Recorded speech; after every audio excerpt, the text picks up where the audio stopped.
చేసింది చెప్పుకోండి, జనంలోకి వెళ్ళండి. సీఎం చంద్రబాబు కేబినెట్ మీట్లో మంత్రులకు కీలక సూచనలు చేశారు. కరెంటు ఛార్జీలు తగ్గించినా చెప్పుకోలేని పరిస్థితిలో ఉన్నామని చురకలు అంటించారు.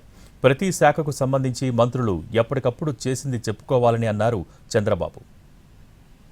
చాలా సందర్భాల్లో చేసింది చెప్పుకోలేకపోతున్నామని అభిప్రాయం వ్యక్తం చేస్తూ వస్తున్నారు సీఎం చంద్రబాబు. ఇదే విషయంలో కేబినెట్ మీట్లో మంత్రులకు చురకలంటించారాయన. చేసింది చెప్పుకోలేకపోతే ఎలా అని ప్రశ్నించారు.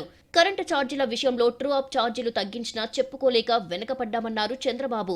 మంత్రులు చాలా మంది తమ శాఖలో జరుగుతున్న అంశాలు కానీ, ప్రభుత్వం అమలు చేస్తున్న కార్యక్రమాలు కానీ సక్రమంగా చెప్పుకోలేకపోతున్నారు అని అభిప్రాయం చంద్రబాబు వ్యక్తం చేశారు. మరోవైపు ప్రభుత్వంపై చేస్తున్న దుష్ప్రచారం ఖండించడంలోనూ వెనకపడ్డారని అన్నట్లుగా తెలుస్తోంది.